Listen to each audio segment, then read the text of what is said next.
Bonjour, aujourd'hui nous recevons Jacques Domergue. Bonjour. Soyez le bienvenu. Merci.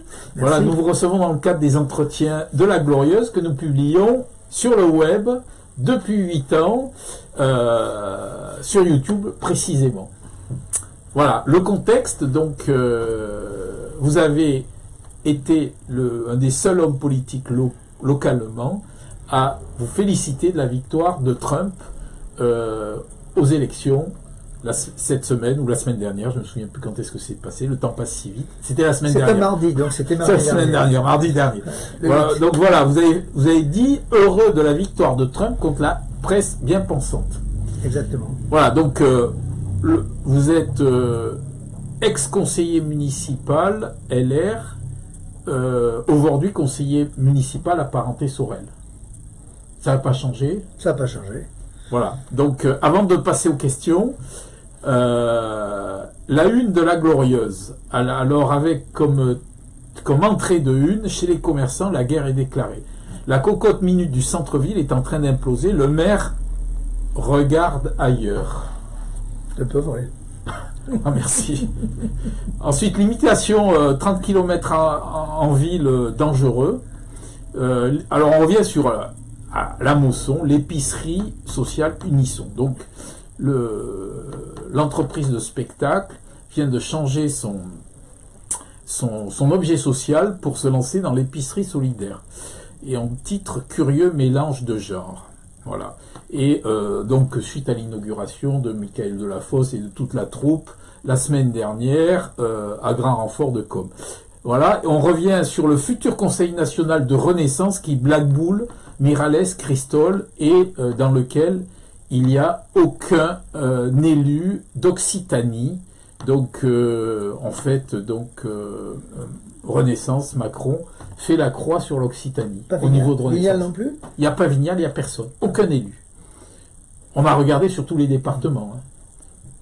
Voilà, donc Jacques Domergue. Donc, est-ce que vous avez été surpris par l'élection de Trump? Moi, pas du tout. Pas du tout. C'est vrai qu'à force d'écouter la presse française, ils arrivent à créer le doute.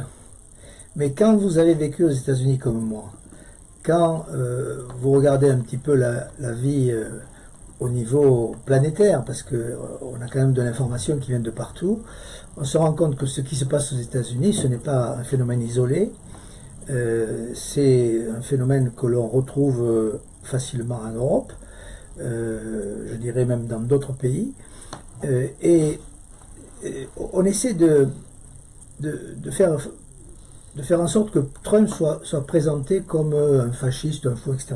Il est très spécial. Je ne vous dis pas que c'est mon type de candidat préféré.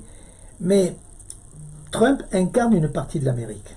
Et quand vous regardez la carte américaine, surtout la carte électorale, vous voyez que vous avez deux bandes de bleu qui sont périphériques, atlantiques, aussi bien sur le Pacifique que sur l'océan Atlantique, océanique, et vous avez tout l'intérieur des terres, quasiment, qui est rouge, c'est-à-dire qui est l'Amérique profonde. Moi, j'ai vécu à San Diego pendant 1 an, je connais les Américains, je sais leur façon de vivre, leur façon de penser, et l'attachement qu'ils ont à la fois à leur tradition, à la fois à leurs coutumes, à cette Amérique malheureusement aujourd'hui qui n'est pas en phase avec les priorités planétaires, parce que là-bas c'est les gros 4x4, c'est les flingues, c'est le gasoil, c'est le pétrole. Bon, cette Amérique, elle existe. Et Trump incarne cette Amérique-là, mais qui est aussi l'Amérique du travail, rouge, et on a une Amérique intellectuelle ou intellectualisée, qui est sur la côte ouest, c'est la Silicon Valley avec tout le high-tech, et sur la côte est, ce sont les intellectuels, c'est la bien-pensance, c'est le théâtre, c'est New York, c'est les musées. Voilà l'Amérique telle qu'elle est. Cela augure quoi? Alors, je vais vous dire pourquoi je n'étais pas surpris.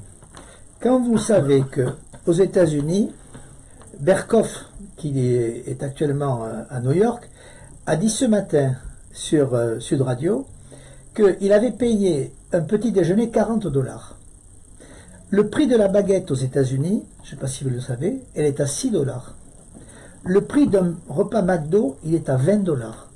Quand vous voyez ce qui se passe, et tout le monde vous dit il y a une inflation terrible, c'est vrai, c'est la réalité. Le gallon, moi j'ai vécu aux États-Unis. À l'époque où j'étais aux États-Unis, le gallon était à 1 $. Un gallon, c'est 4 litres. 1 $. Aujourd'hui, le gallon est à plus de 4 $, ou 3,59 $. Donc, tout ça, c'est l'Amérique qui le prend de plein fouet. Une Amérique qui travaille et qui jusqu'à présent arrivait à s'en sortir, mais qui aujourd'hui ne s'en sort pas. Exactement d'ailleurs comme une bonne partie du territoire français. On a exactement le même phénomène, sous des formes différentes, parce que c'est moins polarisé sur les côtes méditerranéennes ou atlantiques. Mais en France, vous avez également ces deux France qui s'opposent, et on ne sait pas très bien comment ça va se terminer. Voilà pourquoi, quand vous savez qu'il y a une inflation à ce niveau, le candidat qui est à l'opposé du pouvoir en place, il a toutes les chances de gagner. Donc il parle de dégager de se dégager de l'OTAN. Est-ce qu'on a les moyens de remplacer les États-Unis au niveau européen? Écoutez, il va falloir que les Européens se prennent en charge. Parce que je ne sais pas ce que fera Trump, parce qu'il est quand même assez imprévisible. Mais il a une ligne de conduite, c'est son fameux MAGA, America First. Et donc il est nationaliste avant tout. Il fera tout pour faire en sorte que son pays émerge. Vous savez qu'aujourd'hui, quand même, son économie est menacée, que le dollar est quand même concurrencé par les BRICS, qui veulent installer une monnaie planétaire. Donc, ils ont également des difficultés. Ils n'ont peut-être plus les moyens d'investir dans la défense comme ils l'ont fait jusqu'à présent, et peut-être qu'ils vont devoir écourter leur aide à l'Ukraine. En tout cas, c'est ce qu'il a dit. A-t-on les moyens? Mais nous, on n'a pas les moyens. Mais nous, on n'a pas les moyens. Est-ce qu'on va assister à une vague de migration des Ukrainiens? Ils sont déjà pas mal arrivés chez nous, hein. Il y a plus d'1 million d'Ukrainiens qui sont arrivés en France et il y en a plusieurs millions qui sont en Europe. Donc ce phénomène peut s'accentuer. Est-ce que ça va changer quelque chose dans la vie des Montpelliérains? Je ne crois pas. Est-ce qu'on peut parler de victoire de Trump ou de défaite d'Harris? Non, je crois que, vous savez, on avait l'habitude de dire que cette élection, c'était l'élection entre un monsieur très âgé et sénile et un fou furieux. Il y a longtemps que je pensais que les démocrates auraient dû choisir un autre candidat que Biden. Parce que les différentes interventions que qu'on voyait de Biden montraient qu'il n'avait pas toutes ses facultés. Alors de temps en temps, on essayait de le requinquer pour dire qu'il pouvait faire face, mais quand vous imaginez la puissance qu'a un président américain sur le reste de la planète, c'était inconcevable que cet homme puisse continuer à être candidat. À la va-vite, parce qu'il en a trop fait, ils ont choisi une autre candidate. Elle était considérée comme la plus mauvaise vice-présidente des États-Unis. Il était normal qu'elle ne soit pas élue présidente des États-Unis, malgré sa féminité, malgré le fait qu'elle soit une femme de couleur. Tout ceci n'a pas suffi et l'Amérique profonde l'a rejetée. Alors je ne dis pas qu'ils sont d'un enthousiasme fou à l'égard de Trump, mais Trump correspond aux valeurs qu'incarne cette Amérique profonde, l'Amérique des territoires, l'Amérique, je dirais presque du Far West et des cowboys. C'est un peu ça, Trump. Il a ce côté fantasque, mais c'est aussi quand même, cette imprévisibilité de l'individu est quand même dangereux pour nous, Européens, et pour le reste de la planète. Oui, donc Marion Maréchal Le Pen, que nous interviewons dans ce numéro-là, qui était à Montpellier la semaine dernière et dont personne n'a parlé, dit que le modèle Trump ne convient pas en France. Êtes-vous d'accord avec elle? Je crois qu'il faudrait l'adapter. Mais en tout cas, ce qui est sûr, c'est que la France attend aujourd'hui son homme, ou sa femme, peu importe. Mais elle attend, je dirais presque, la personnalité qui incarnera l'autorité, qui incarnera le retour à l'ordre, qui incarnera la valeur travail, qui incarnera un peu de nationalisme, avec des frontières qui doivent être momentanément gelées, avec, à mon sens, une immigration qui doit être choisie, qui doit être avant tout une immigration de travail, non pas une immigration de peuplement comme on le voit aujourd'hui. Donc il y a beaucoup de modifications à faire. Cette personnalité, aujourd'hui, moi personnellement, je ne la vois pas dans le paysage politique français. Vous savez que j'ai toujours étiqueté sarkozyste, donc je trouve que Sarkozy correspondrait au moment que nous vivons. D'accord. Mais malheureusement, je crains qu'on n'ait pas une deuxième personnalité de cette trempe. Et ce courant d'idées peut l'emporter en 2027? Ah, ce courant d'idées l'emporterait s'il arrivait en 2027, c'est sûr. Mais je pense qu'on n'arrivera pas à 2027. Est-ce que la victoire de Trump peut être aussi un exemple pour Philippe Sorel, battu lui aussi après son premier mandat? Non, c'est difficile d'extrapoler sur une municipale par rapport... Non, là, moi, mon sentiment, je l'ai dit d'ailleurs à Philippe Sorel, c'est que il faut regarder le résultat des dernières législatives. Et quand vous voyez que la France insoumise sur la ville de Montpellier fait 58% au premier tour, c'est ça qui est inquiétant pour la ville. Donc, les alternatives sont peu nombreuses. Est-ce qu'on peut dire que, bon, en gros, Trump a dit qu'il reviendrait et qu'il lâchait pas le morceau, et Philippe Sorel, on l'entend pas trop. Philippe Sorel, il l'a vécu comme une injustice, son échec qui est lié en partie à la multiplication des listes et à des candidatures, disons, un peu fantasques. Hein. Ça a favorisé Michael Delafosse. Philippe Sorel avait commis des erreurs en s'éloignant de beaucoup de ses soutiens. Arrive un moment où ça ne peut pas durer, mais je pense qu'il est passé près de la réélection. Parce que Sorel, aujourd'hui, aurait été un maire beaucoup plus économe que celui qu'on a.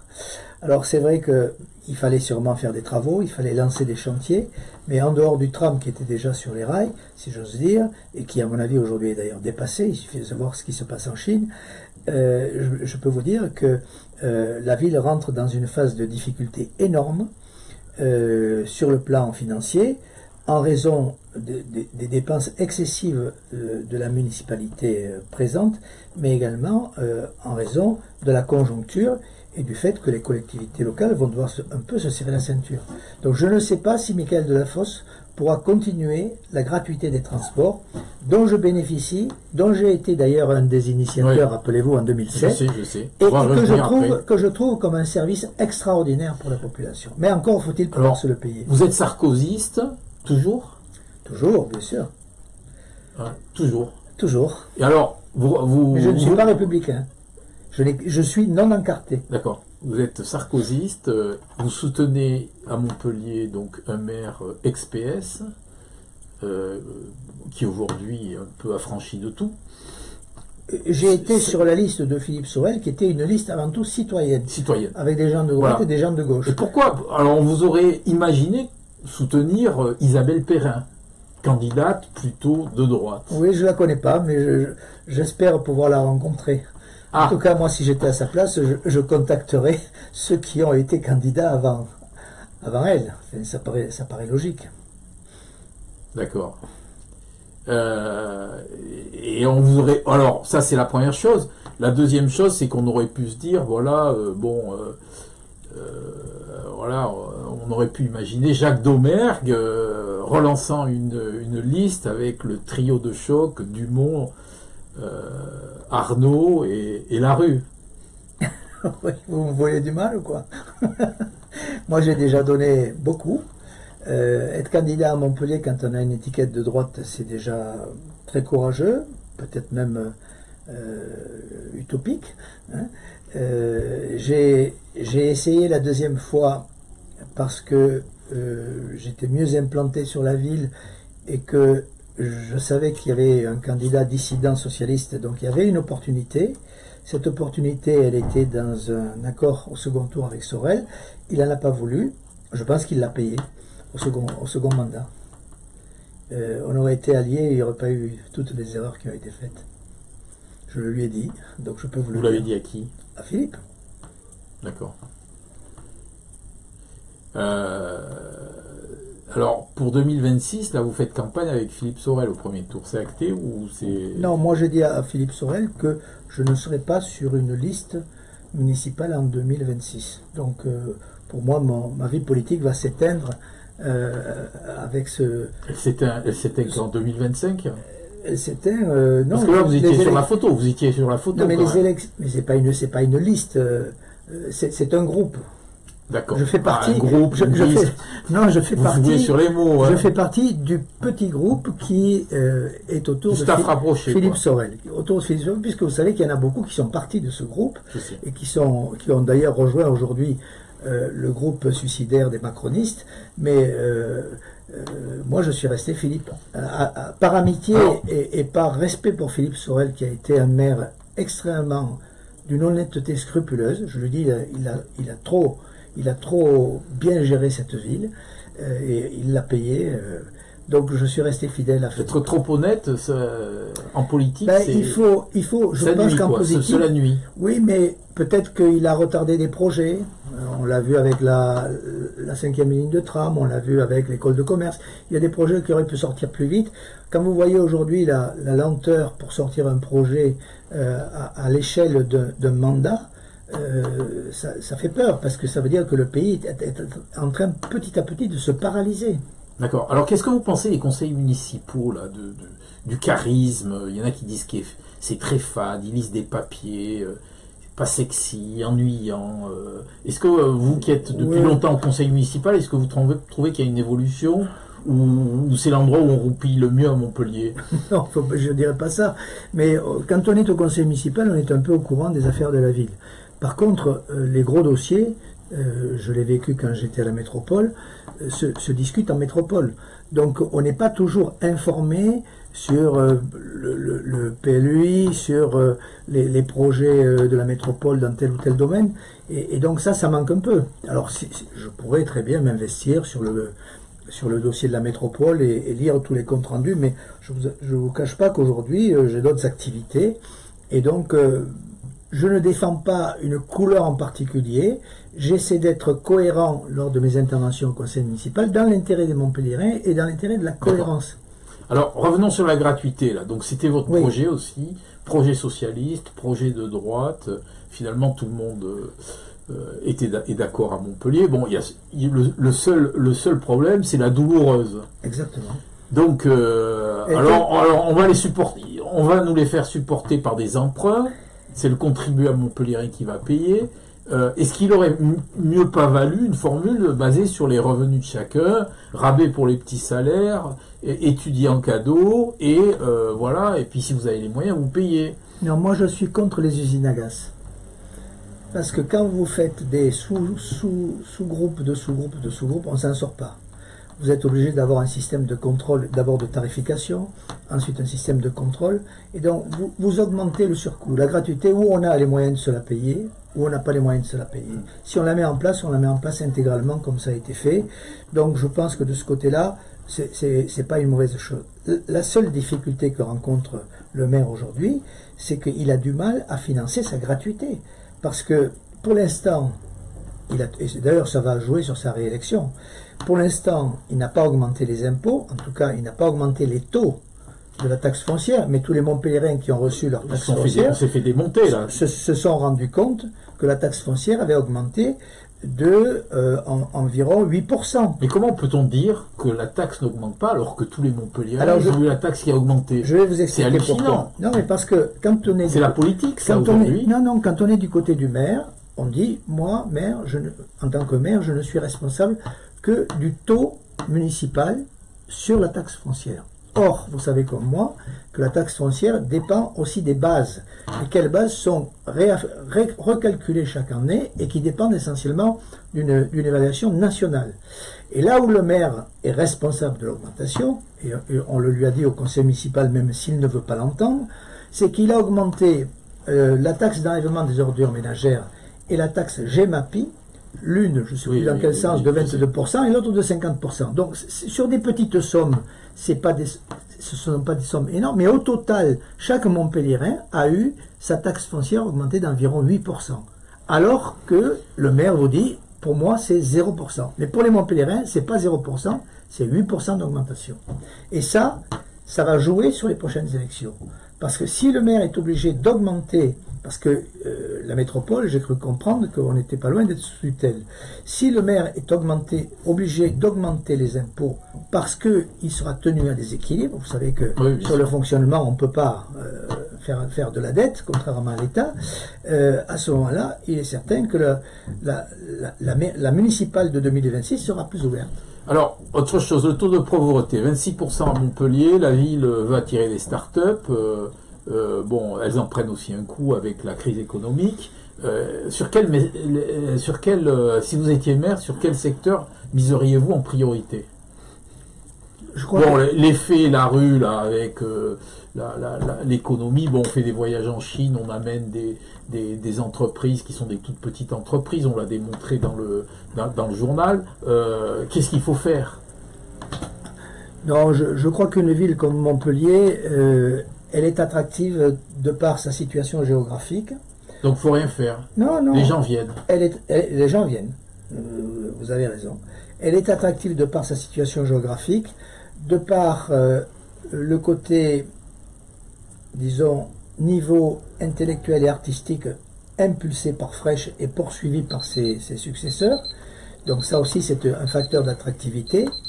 Et ensuite, par un secteur de nouvelles technologies qui commencent à exister, avec les activités numériques et artistiques qui se sont développées sur le pôle de l'EAI. Voilà des secteurs qui sont... Et en plus, Montpellier, c'est quoi? C'est une ville de retraités, c'est une ville de tertiaire où il y a des enseignants, des universitaires, des étudiants. Quand vous enlevez tout ça, il n'y a pas beaucoup de grands chefs d'entreprise, en dehors peut-être du domaine de la santé et de la famille Nicolas. Mais quand vous faites le tour, c'est assez restreint. Dernière question. L'absentéisme, le personnel municipal, 40%. Personne ne s'en soucie, on a l'impression. Non, je crois qu'il y a, en tout cas, on nous a présenté en conseil municipal des tentatives de médiation pour essayer de diminuer l'absentéisme. On se préoccupe de la santé des salariés, mais c'est vrai que Montpellier est la ville en France où le taux d'absentéisme est le plus élevé. J'ai lu les chiffres de la ville de Paris là, il y a quelques jours. Je crois qu'à Paris, ils sont à 31 jours par agent et par an, et nous on est à 39 jours ou quelque chose comme ça. Donc quand vous discutez avec un chef d'entreprise, que vous lui dites ça, il n'arrive même pas à l'imaginer, tellement c'est impensable. Mais l'absentéisme est un problème général en France. Alors la réglementation sur les jours de carence va peut-être freiner cet absentéisme, parce qu'il n'est pas dû qu'à des problèmes de maladie. Il y a de l'absentéisme qu'on pourrait appeler de convenance, et là-dessus, il y a sûrement beaucoup de choses à faire encore. Très bien, je vous remercie pour cet entretien. Merci à vous. Et à vous.